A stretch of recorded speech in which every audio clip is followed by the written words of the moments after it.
गुरुर्ब्रह्मा गुरुर्विष्णु गुरुर्देवो महेश्वर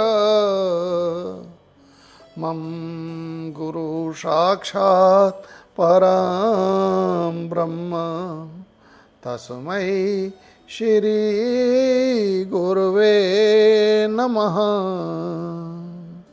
गोविंद जय जय गोपाल जय जय राधा रमण हरि गोविंद जय जय गोविंद जय जय गोपाल जय जय गोविंद जय जय गोपाल जय जय राधा रमण हरि गोविंद जय जय राधा रमण हरि गोविंद जय जय राधा रमण हरि गोविंद जय जय। बोली बांके बिहारी लाल की जय। श्री कृष्ण भगवान की जय। श्री वासुदेव भगवान की जय। बंधुओं, आज से हम श्रीमद् भगवद गीता के चिंतन माला का प्रारंभ कर रहे हैं। श्रीमद् भगवद गीता को पहले अध्याय से ही कहना प्रारंभ करेंगे और इसके लिए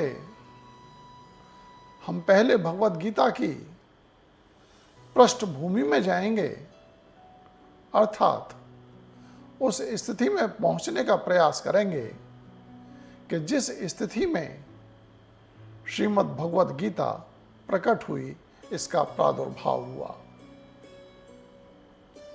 संक्षेप में हम हस्तिनापुर के धृतराष्ट्र के उस कक्ष में चलते हैं जिस कक्ष में महाभारत प्रारंभ होने के बाद भी 10 दिन बीत चुके थे और युद्ध क्षेत्र से कोई भी परिणाम का संवाद, कोई भी जानकारी प्राप्त नहीं हुई थी।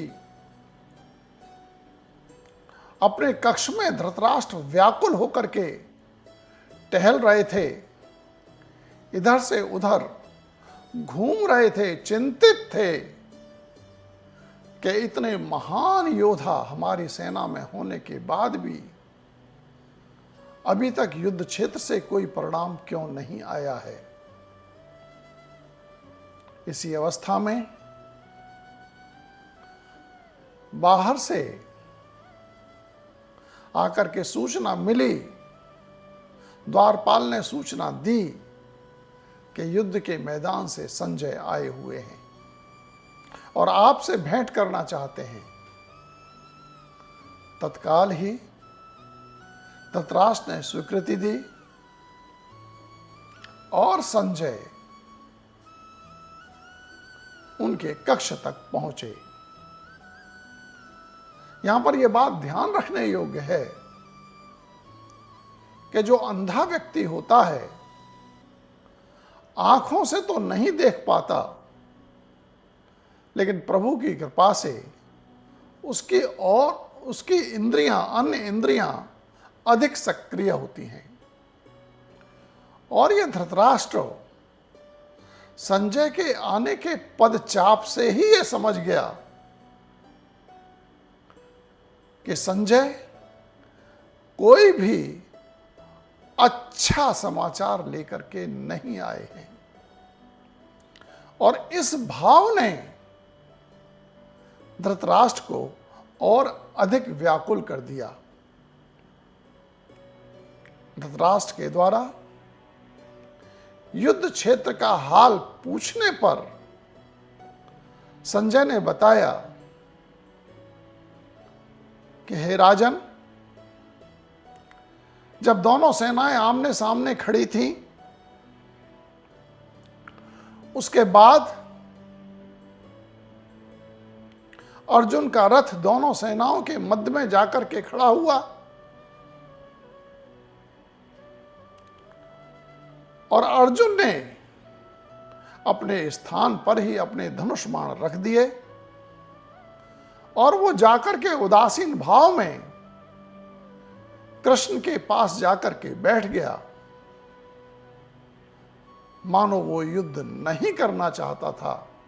ऐसा लग रहा था कि वो युद्ध करने के लिए इच्छुक नहीं था। लेकिन कृष्ण ने अर्जुन को क्या समझाया कि वो युद्ध करने के लिए तैयार हो गया। और 10वें दिन, युद्ध के 10वें दिन भीष्म पितामह वाणों की सैया पर आ गए हैं और वो शरीर त्यागने के लिए, शरीर छोड़ने के लिए उचित समय की प्रतीक्षा कर रहे हैं। इतना सुनना था कि भीष्म पितामह वाणों की सैया पर हैं, शरीर छोड़ने के लिए प्रतीक्षा कर रहे हैं। वो भीष्म पितामह जिनको इच्छा मृत्यु का वरदान प्राप्त है, वो प्रतीक्षा कर रहे हैं। ये बात उसके मन मस्तिष्क में आने पर ही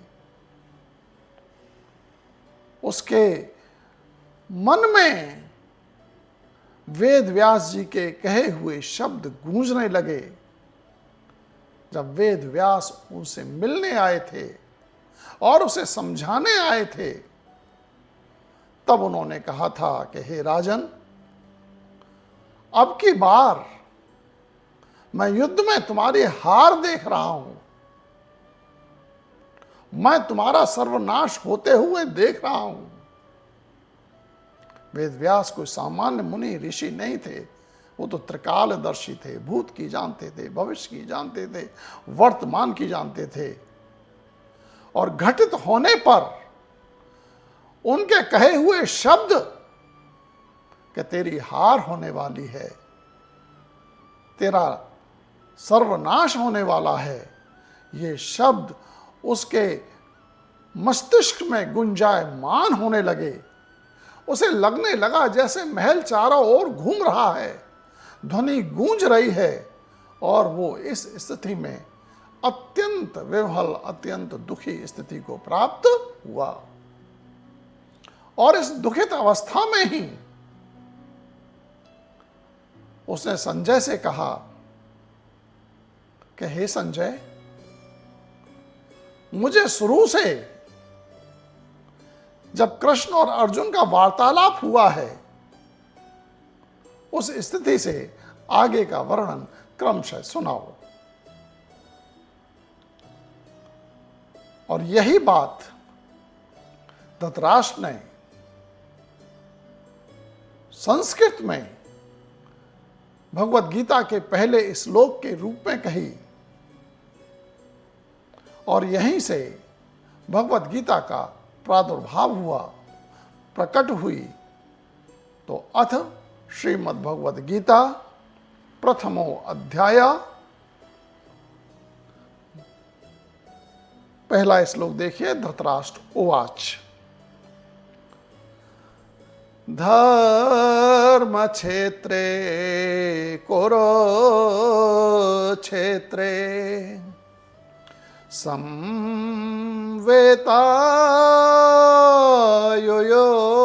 संवेतायुयोत्सवः मामका पांडवाश्चैव किम अकुर्वत संजय। धृतराष्ट्र बोला, धर्म क्षेत्रे कुरुक्षेत्रे, धर्म क्षेत्र, धार्मिक स्थल के पास वाले युद्ध के मैदान अर्थात कुरुक्षेत्र के मैदान में संवेता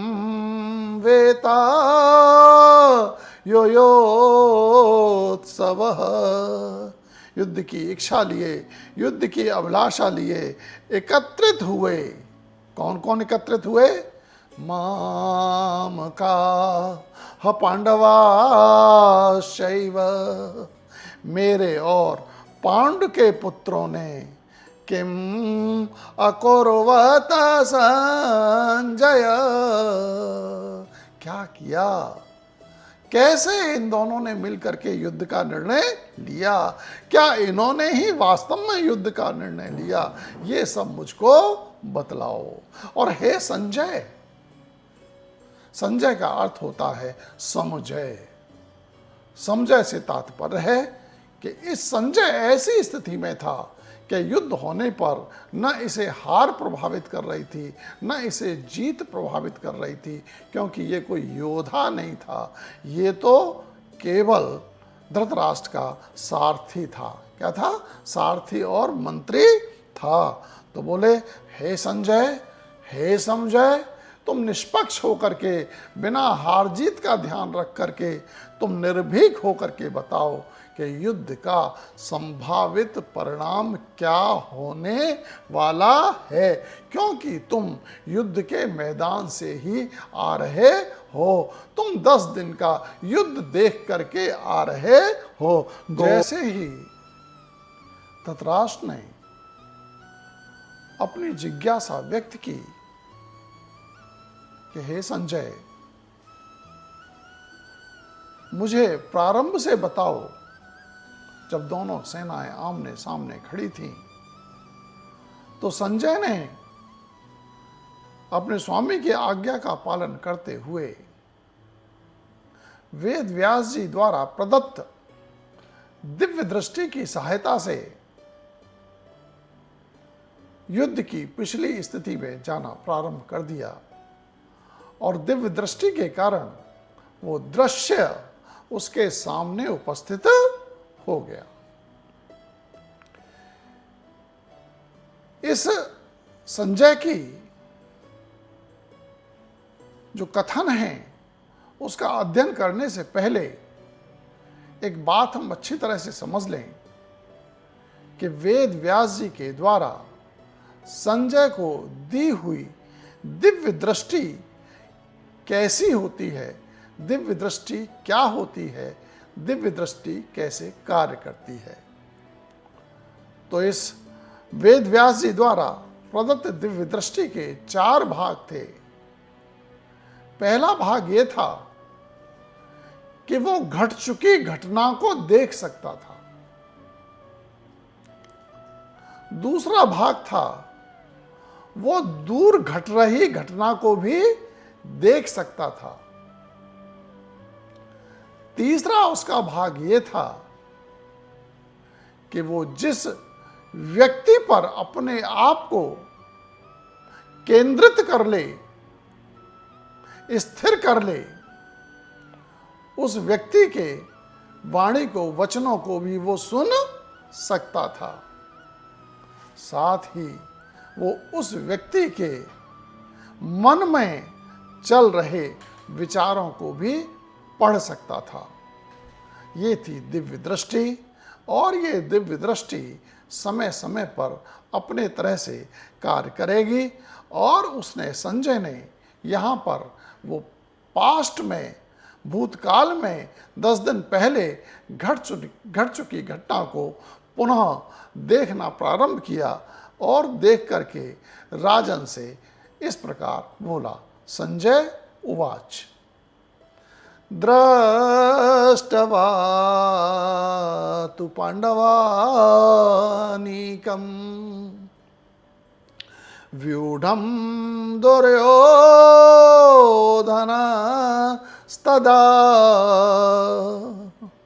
आचार्यम् उपसंगम्य राजा वचनमब्रवीत्।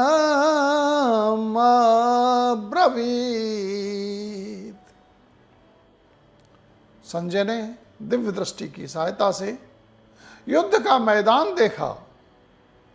युद्ध के मैदान में एक और कौरव पक्ष था, दूसरी ओर पांडव पक्ष था। उसकी निगाह सबसे पहले पांडव पक्ष की ओर गई। पांडव पक्ष में भी दुर्योधन पर गई और उसने देखा कि बीच में, सेना के बीच में, अग्रिम पंक्ति में दुर्योधन खड़ा हुआ है। एक ओर द्रोणाचार्य खड़े हुए हैं, दूसरी ओर दाहिनी ओर भीष्म पितामह खड़े हुए हैं और इन दोनों से लग करके दोनों ओर अन्य राजा गण खड़े हुए हैं। और इस स्थिति में दुर्योधन की गतिविधि देखी और क्या देखा? दृष्टवा तु पांडवानीकम। सबसे पहले दुर्योधन ने सामने खड़ी पांडवों की सेना को देखा और देखने के बाद व्यूढ़म दुर्योधनस्तदा,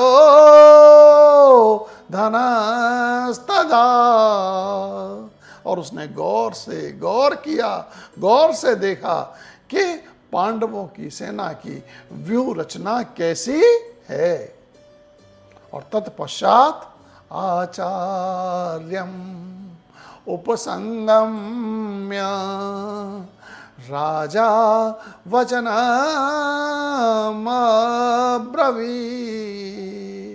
और उसके बाद वो बाईं ओर खड़े हुए, दुर्योधन अपने बाईं ओर खड़े हुए आचार्य की तरफ झुका और झुक करके ये युवराज, ये राजा उनसे इस प्रकार वार्तालाप करने लगा। और उसके वचन को संजय ने इस प्रकार बताया। और खास बात ये बताई कि दुर्योधन ये अच्छे विचार का नहीं था और ये द्रोणाचार्य के साथ भी व्यंग की भाषा में बात करने लगा। और बात को इस प्रकार प्रारंभ करता है दुर्योधन। पश्यैतां पांडुपुत्राणाम् आचार्य महतीं चमूं व्यूढ़ां द्रुपद पौत्रेण तव शेषेण धीमता। दुर्योधन बोला आचार्य से उनकी ओर झुक करके कि पश्यैतां पांडुपुत्राणाम्, हे आचार्य पांडपुत्रों की इस सेना को देखिए। कैसी सेना है आचार्य? आचार्य महतीं चमूं, हे आचार्य ये सेना बहुत विशाल है। ये बात व्यंग में बोला था क्योंकि बड़ी सेना तो कौरवों की थी, उस सेना में उनकी ओर से अनेक राजा लोग लड़ रहे थे, उनकी भी सेना थी और कृष्ण की सेना को भी वो सहायता के रूप में लेकर के आया था, वो भी उधर से खड़ी थी। इतनी विशाल सेना कौरवों की होने के बावजूद भी व्यंग में दुर्योधन बोला कि इस पांडवों की बड़ी भारी सेना को देखिए। उस छोटी सेना को भी व्यंग में बड़ी भारी कह करके बोलने लगा और व्यंग में बोला व्यूढ़ां द्रुपद पौत्रेण तव शेषेण धीमता। कहे आचार्य इस व्यूह की व्यूह रचना द्रुपद पुत्र के द्वारा की गई है। वही द्रुपद पुत्र जो आपके शिष्यत्व से ही, आपसे शिक्षा लेकर के ही, आपसे युद्ध कौशल को जान करके ही युद्ध कौशल में बुद्धिमान हुआ, द्रुपद पुत्र ने ही ये आपके विरुद्ध व्यूह रचना की है। वो द्रुपद का नाम विशेषतः लिया, इसलिए क्योंकि आचार्य जी की, द्रोणाचार्य जी की और द्रुपद की पहले से ही दुश्मनी थी। इसके बाद दुर्योधन ने पांडव पक्ष के योद्धाओं का कथन किया और कथन करते हुए आचार्य जी से बोला, द्रोणाचार्य जी से बोला, अत्र शूरा महेश्वासा भीमा अर्जुन समायुधि युयोधानो विराटस्य द्रुपदस्य महारथः। बोला कि इस सेना में बहुत से श्रेष्ठ धनुर्धारी योद्धा हैं, युद्ध करने में भीष्म और अर्जुन के समान है। ये भी व्यंग में बोला था, क्योंकि उस समय भीम और अर्जुन के समान कोई भी योद्धा नहीं थे। योधानो विराटस्य द्रुपदस्य महारथ। और इन्हीं योद्धाओं में युयोधान हैं, राजा विराट हैं और युद्ध में कुशल द्रुपद भी उपस्थित हैं। और भी आगे वर्णन करते हुए बोला, धृष्टकेतुश्चे केतानः काशीराज शवीर्यवान् पुरुजेत कुन्ते भोजस्य शैब्यस्य नरपुंगवः।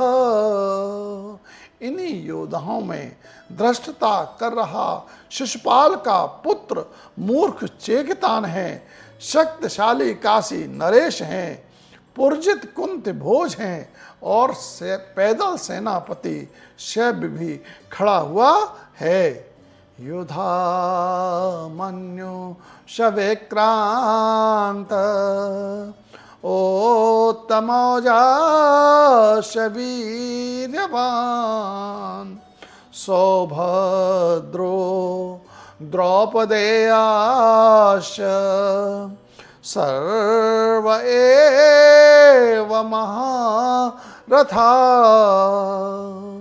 और इस पांडवों की सेना में ही पराक्रमी युधामन्यु हैं, शक्तिशाली उत्तमौजा भी इसी सेना में मौजूद हैं। साथ ही सुभद्रा पुत्र अभिमन्यु, द्रौपदी के 5 पुत्र उपस्थित हैं और ये सभी के सभी महारथी हैं। इन सुभद्रा पुत्र अभिमन्यु और द्रौपदी के 5 पुत्र उसके लिए संतान के समान थे, पुत्रवत थे, लेकिन फिर भी उसने इनको महारथी कह करके व्यंग में संबोधित किया। गोविंद जय जय गोपाल जय जय राधा रमण हरि गोविंद जय जय राधा रमण हरि गोविंद जय जय। दुर्योधन पांडवों की पक्ष के योद्धाओं का वर्णन करने के बाद अब अपनी पक्ष के योद्धाओं के बारे में भी, योद्धाओं का वर्णन भी, उनके शौर्य का वर्णन भी आचार से करता हुआ इस प्रकार बोला, अस्माकं तु विशिष्टाये तानि निबोध ध्वजोत्तमा नायका मम सैन्यस्य संज्ञार्थं तान् ब्रवीमि ते। दुर्योधन बोला, अस्माकं तु विशिष्टाये, अब हमारे भी जितने विशिष्ट योद्धा हैं, तानि निबोध ध्वजोत्तम, हे द्विज श्रेष्ठ, आप उनको भी जान लीजिए। नायका मम सैन्यस्य संज्ञार्थं ता न ब्रवीमि ते। मेरी सेना के जो जो प्रमुख सेना नायक हैं, आपकी जानकारी के लिए मैं उनको बतलाता हूँ। इतना कह करके अपनी सेना के सेना नायकों को नाम और प्रसिद्धि के साथ आचार्य को अवगत कराते हुए इस प्रकार अगला श्लोक दुर्योधन ने बोला। भवान भीष्म शकर्णश्च कृपश्च समतेञ्जय अश्वत्थामा विकर्णश्च सोमदत्तेस्तथैव च। भवान् भीष्मश्च कर्णश्च कृपश्च समतेञ्जय। भीष्म पितामह से बोला कि आप स्वयं भीष्म पितामह, कर्ण और कृपाचार्य, ये सभी के सभी, ये चारों के चारों संग्राम विजयी हैं। आज तक किसी भी संग्राम में, युद्ध में हारे नहीं हैं। अश्वत्थामा विकर्णश्च सोमदत्तेस्तथैव च। अश्वत्थामा और विकर्ण और इसी प्रकार सोमदत्त का पुत्र भूरिश्रवा भी आप सभी के समान संग्राम विजयी हैं। ये भी अभी तक किसी युद्ध को हारे नहीं हैं। खास खास योद्धाओं को नाम सहित और उनकी प्रसिद्धि और प्रताप के सहित बताने के बाद दुर्योधन ने अपने पक्ष में खड़े हुए अनेक योद्धाओं को बिना नाम लिए ही एक श्लोक में इस प्रकार कथन किया।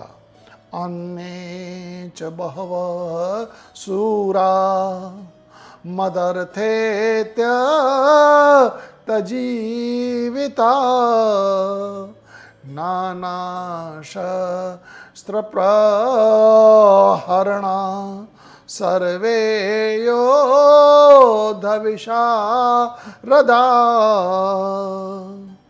अन्ये च बहवः शूरा, अन्य बहुत से सूरवीर और योद्धा, मदर्थेत्यजीविता, मेरे लिए जीवन की बाजी लगाने को तैयार हैं और इस युद्ध के मैदान में खड़े हुए हैं।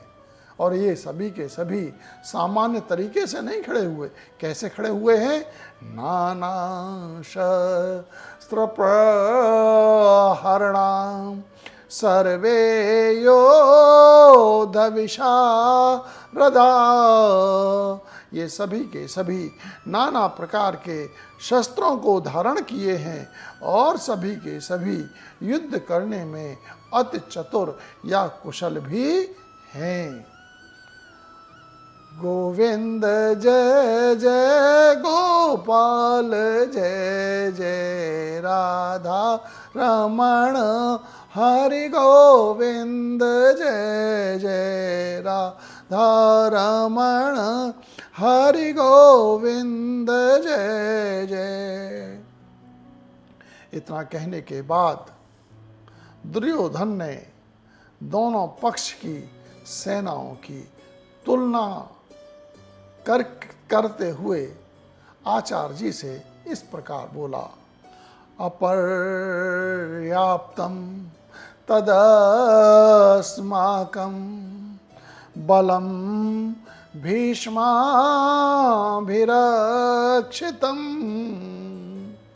पर्याप्तं त्वदं मे तेषां बलं भीमाभिरक्षितम्।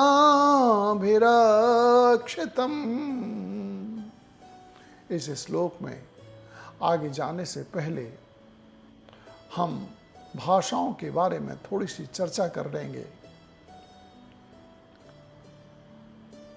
हम लोगों के जीवन में सामान्यतः 3 भाषाएं हैं, हिंदी, इंग्लिश और संस्कृत, और तीनों भाषाओं के व्यवहार में अंतर है। मुख्य अंतर यह है कि इंग्लिश में एक शब्द के लिए, एक स्थिति के लिए, एक भाव के लिए एक ही शब्द का प्रयोग होता है। जैसे चलना हर क्रियाओं में है। अगर सामान्य चलना है तो मूव शब्द का प्रयोग होता है। दूर जाना है तो गो शब्द का प्रयोग होता है। अगर पास आना है तो कम शब्द का प्रयोग होता है। अगर तेज दौड़ना हो तो रन शब्द का प्रयोग होता है। निरुद्देश घूमना हो तो रोमिंग शब्द का प्रयोग होता है। तो जैसे जैसे भाव भंगिमा बदलती है वैसे वैसे अंग्रेजी में शब्द भी परिवर्तित होते जाते हैं, एक भाव और एक शब्द। जब हम हिंदी में आते हैं तो भाव और स्थिति एक रहती है लेकिन शब्द अनेक हो जाते हैं। जैसे सूर्य है, सूर्य को लोग आदित्य भी कहते हैं, दिनकर भी कहते हैं, दिवाकर भी कहते हैं, रवि भी कहते हैं। यानी कि स्थिति एक लेकिन शब्द अनेक। संस्कृत में इसका उल्टा है। उसमें शब्द एक और भाव अनेक। शब्द एक ही रहता है लेकिन उसका जगह जगह पर भाव भी बदलता जाता है। जैसे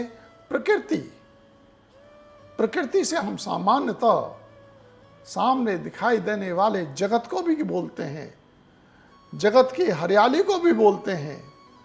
प्रकृति प्रथम कृति को भी बोलते हैं, प्रथम रचना को भी बोलते हैं, और प्रकृति मनुष्य के स्वभाव को भी बोलते हैं।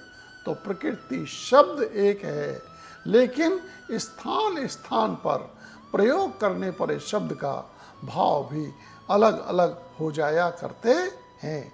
इसी प्रकार यहाँ पर शब्द आया है अपर्याप्तम तदस्माकं बलम भीष्माभिरक्षितम्।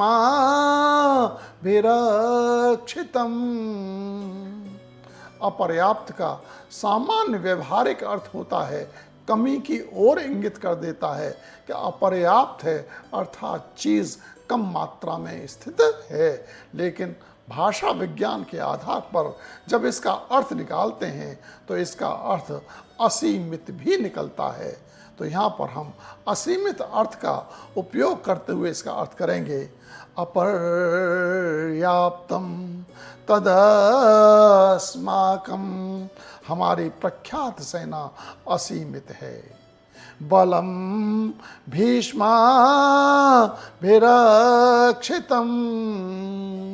ऊपर से हमारी सेना भीष्म पितामह के द्वारा रक्षित है। कौन भीष्म पितामह? जिनको इच्छा मृत्यु का वरदान प्राप्त है। जब तक वो नहीं चाहेंगे तब तक उनको कोई मार नहीं सकता है।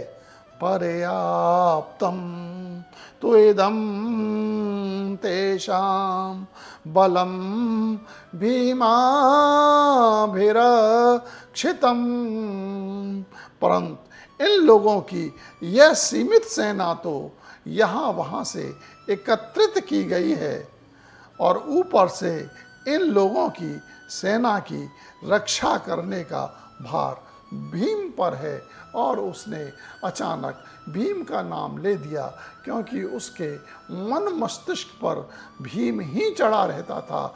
भीम से ही वो दुश्मनी का भाव रखता था। गोविंद जय जय गोपाल जय जय राधा रमण हरि गोविंद जय जय राधा रमण हरि गोविंद जय जय। दोनों सेनाओं की तुलना करने के बाद मस्तिष्क में बात घूम गई कि ये तो युद्ध का मैदान है, युद्ध तो युद्ध की तरह से ही होना चाहिए।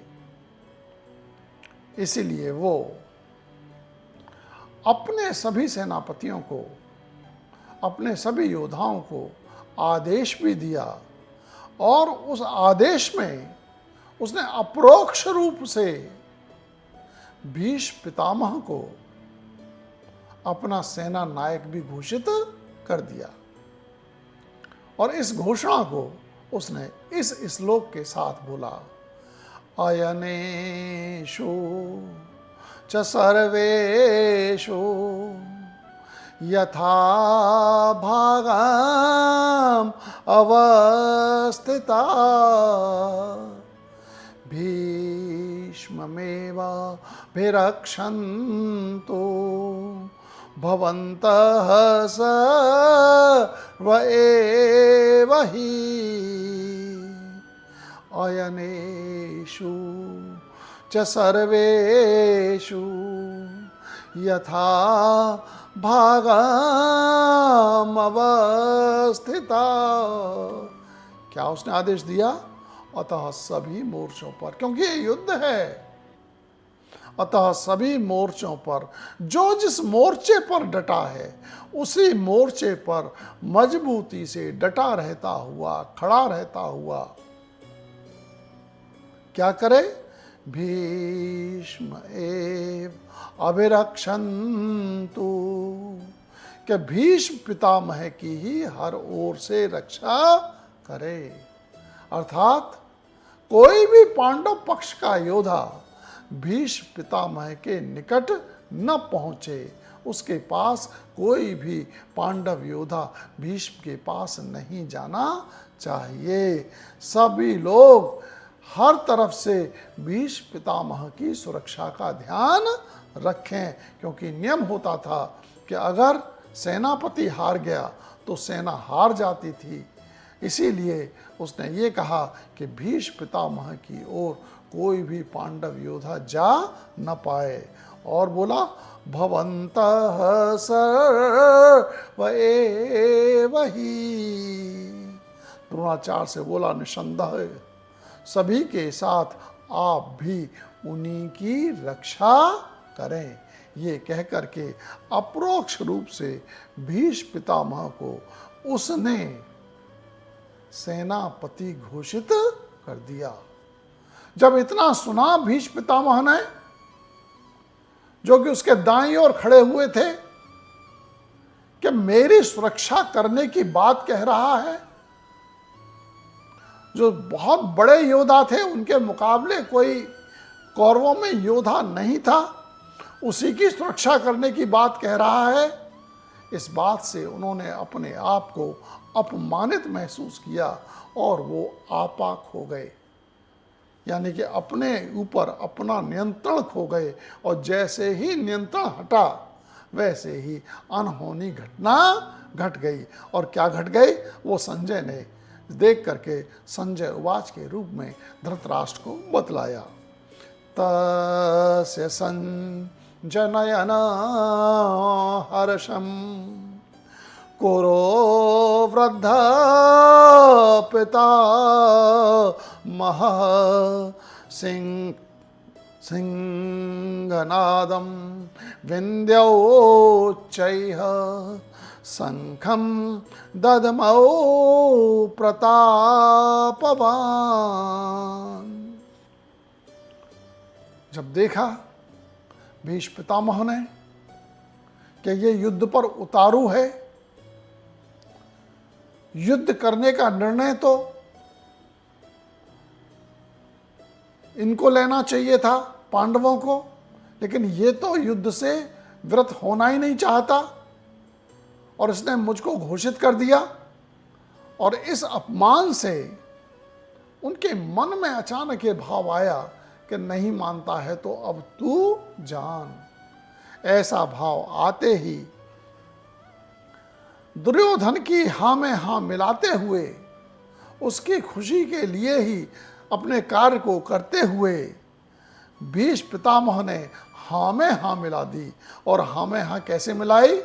सिंहनादम विंध्योच्चैः शंखम ददमौ प्रतापवान। इस हेतु से उन्होंने शंख ध्वनि की। क्या की? शंख ध्वनि की। शंख को बजाया और शंख को बजाने के माध्यम से सिंहनाद किया।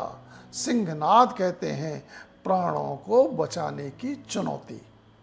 पांडवों को चुनौती दी कि अब तुम इस युद्ध के मैदान से अपने प्राण बचा सको तो बचा करके दिखाओ। और इस घोषणा को, इस शंख ध्वनि को, इस सिंहनाद को शंख बजा करके भीष्म पितामह ने उद्घोषित कर दिया।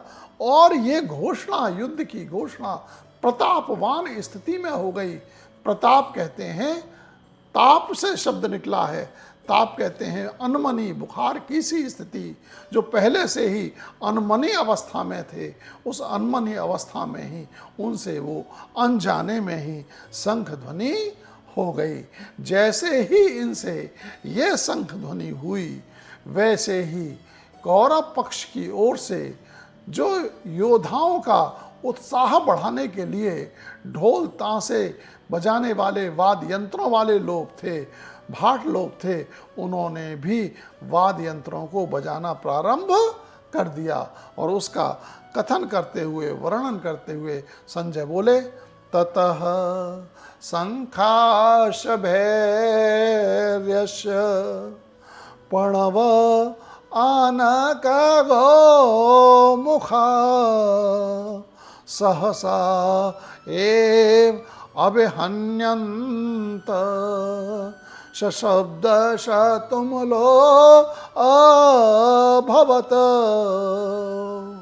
ततः तत्पश्चात शंख भैर्य माने ढोल और ताशे दुर्योधन की ओर से, नगाड़े तुरही, ये सभी के सभी एक साथ ही योद्धाओं को उत्तेजित करने के लिए बजने लगे।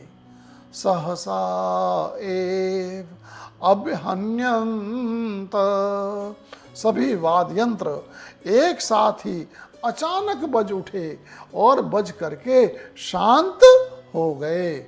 लेकिन सशब्द तुमलो अभवत, लेकिन उस दुर्योधन ने पांडवों को जान से मारने के लिए मुख से अपशब्द भी कहे। उसी के साथ साथ जहाँ पर ये वाद्य यंत्र बजे, वहीं पर ये दुर्योधन भी मुख से बड़बड़ाने लगा और पांडवों को अपशब्द भी कहने लगा। अब बच के तो दिखाएं, कैसे बचेंगे? अब अपनी जान बचा करके तो दिखाएं। और भी अन्य अनेक अपशब्दों का उसने बड़बड़ाते हुए प्रयुक्त किया। सशब्द तुमलो भवत, साथ ही उस अर्जुन ने पांडवों को जान से मारने के लिए अपने मुख से अपशब्द भी निकाले। गोविंद जय जय गोपाल जय जय, राधा रमण हरि गोविंद जय जय। पसंद मत करो, ठीक है? शुरू करें। कौरवों की ओर से भीष्म पितामह की चुनौती के बाद, वाद्यंत्र बजाने वालों के वाद्यंत्रों की ध्वनि के बाद, अब पांडवों की ओर से चुनौती स्वीकार करने की बारी थी। और तब संजय ने देखा, और जो देखा उसका वर्णन करते हुए बोला, ततः श्वेतैरहैरयुक्ते महति स्यनन्दने स्थितौ माधवः पाण्डवश्चैव दिव्यौ शङ्खौ प्रददमतुः ततः श्वेतैरहैरयुक्ते महति स्यनन्दने स्थितौ। संजय ने क्या देखा कि संजय ने देखा कि युवराज पक्ष की धुन के बाद श्वेत घोड़ों से जुड़ा हुआ युक्त एक विशाल रथ देखा। उस उत्तम रथ में, विशाल रथ में दो लोग बैठे हुए थे। कौन कौन थे? उसने थोड़ा सा और आगे देखने की कोशिश की और उसने क्या पाया कि माधव पांडवश्चैव दिव्यौ शंखौ प्रददमतुः। उसने माधव जी को देखा। सबसे पहले उसने माधव जी को देखा, फिर पांडव अर्जुन को देखा और दोनों को अपने अपने शंखों को बजाते हुए देखा। और कैसे बजाते हुए देखा कि वो बिना फूंक मारे ही उनके शंख बज रहे थे। इस बिना फूंक मारे जो शंख बज रहे थे, इस घटना को समझने के लिए हमको सृष्टि की रचना को समझना पड़ेगा। यह सृष्टि की रचना त्रैलोकी है, अर्थात तीन लोक में बटी हुई मानी जाती है। एक लोक है उसमें मनुष्य लोक, दूसरा लोक है देवलोक और तीसरा लोक है परमलोक। परमलोक को हम ज्ञान लोक भी बोलते हैं, संज्ञान लोक भी बोलते हैं, देवलोक को कामना लोक भी बोलते हैं और इसी प्रकार मनुष्य लोक को हम कर्म लोक भी बोलते हैं। इसका तात्पर्य यह है कि मनुष्य लोक में कोई भी वस्तु यदि हम प्राप्त करना चाहते हैं, कोई भी इच्छा पूर्ति करना चाहते हैं, तो हमें उसके लिए इस जगत में कर्म करना ही पड़ेगा। इस कारण से मनुष्य लोक को कर्म लोक कहा जाता है। लेकिन देवलोक में कोई भी कर्म नहीं होता। वहां पर जो हमारी आवश्यकता है, वो आवश्यकता कामना करने के साथ ही पूरी हो जाया करती है। देवताओं में कोई काम का तरीका नहीं है, कोई काम की आवश्यकता नहीं होती, केवल कामना करने मात्र से ही इच्छा की पूर्ति हो जाती है। इसीलिए उसको कामना लोक भी बोला गया है। परमलोक को ज्ञान लोक या संज्ञान लोक बोला जाता है। उसमें न कर्म है न कामना है, बल्कि उसमें रहने वाले व्यक्ति के यदि संज्ञान में कोई बात आ जाए तो संज्ञान में आते ही वो घटना भी घट जाया करती है।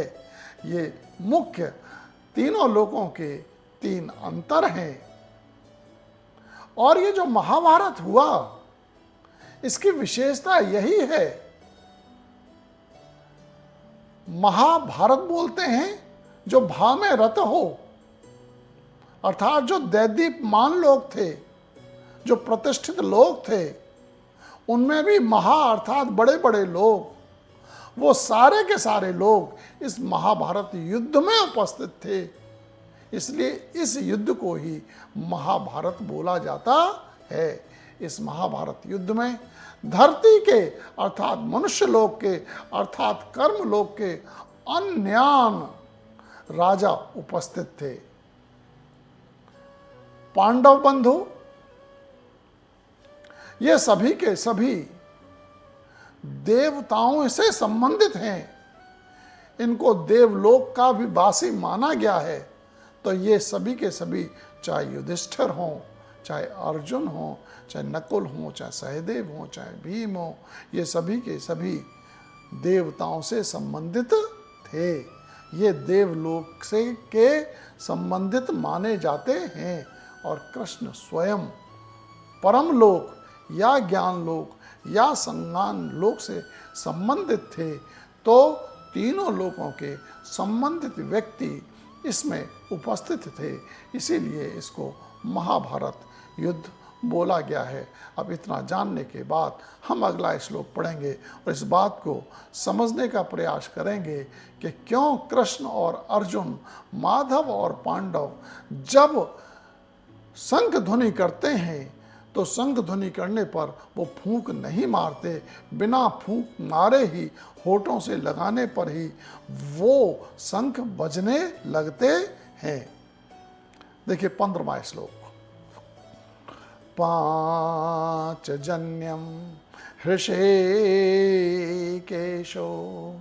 देवदत्तं धनंजय पौंड्रम दधमौ महाशंखं भीमकर्मा ब्रकोदरः।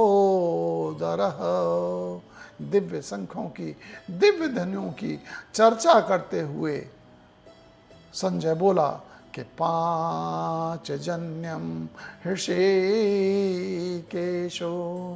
देवदत्तं धनंजय। कि ऋषिकेश ने या ऋषिकेश 5 जन्य को बजा रहे थे और देवदत्त को धनंजय बजा रहे थे। कैसे बजा रहे थे?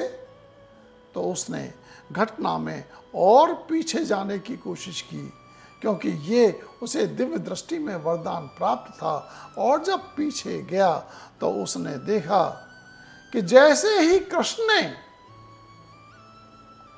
ये सुना कि कौरवों की ओर से सिंहनाद किया गया है, अर्थात पांडवों को चुनौती दी गई है कि वो युद्ध के मैदान से जीवित बचकर के दिखाएं, उस युद्ध में पांडवों को मारने की स्थिति दिखाई दे रही थी। तो कृष्ण के संज्ञान में आया कि ये तो अधर्म है। अधर्म संज्ञान में आते ही, क्योंकि भगवान अधर्म के साथ नहीं होते, अधर्म के विरुद्ध और धर्म के साथ होते हैं।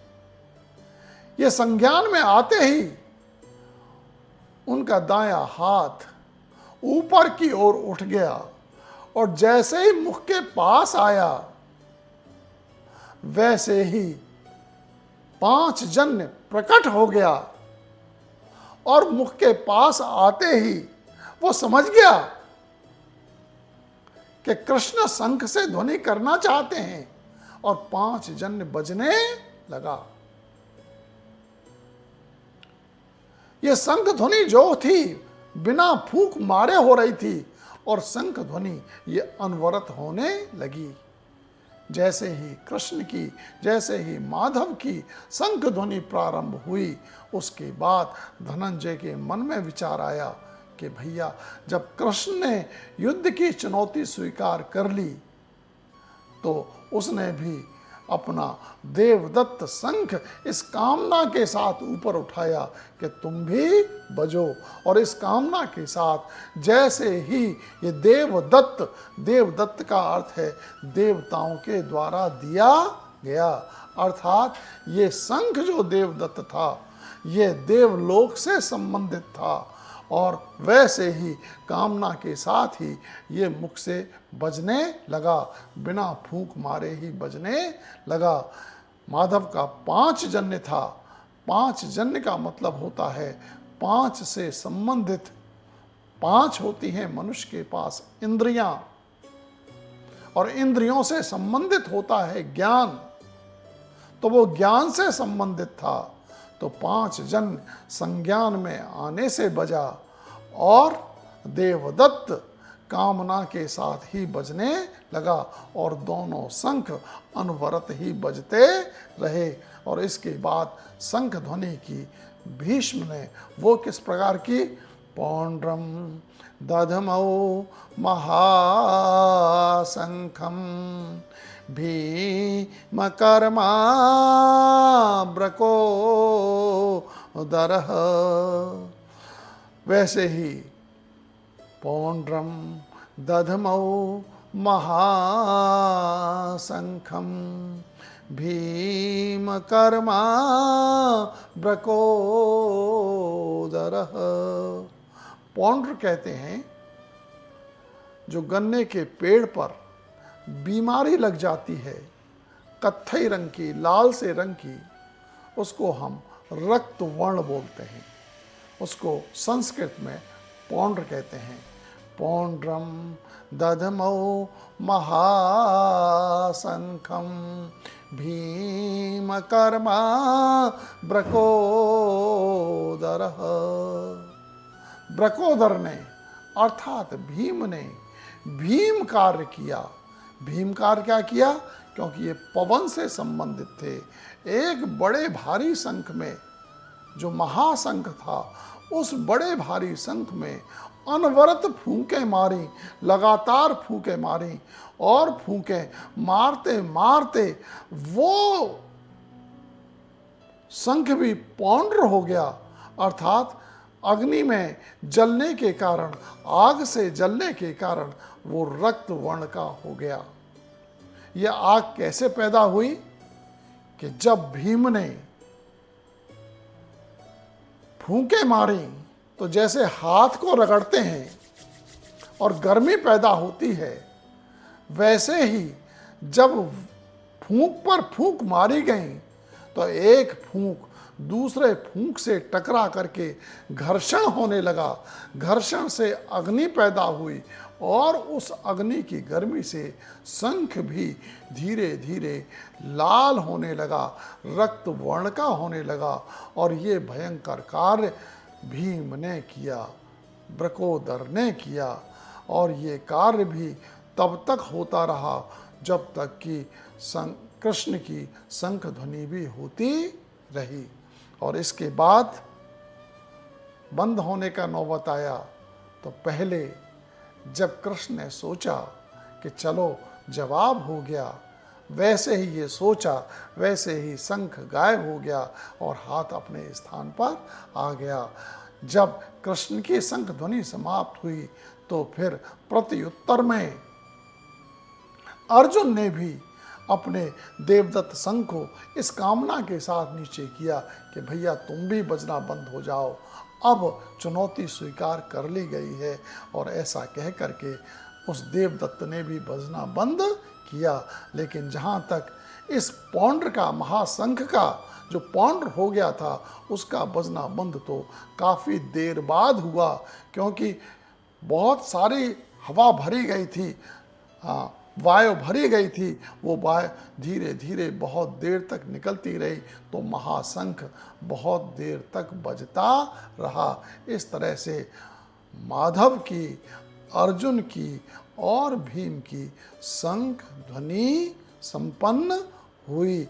गोविंद जय जय गोपाल जय जय राधा रमण हरि गोविंद जय जय राधा रमण हरि गोविंद जय जय। बोले बांके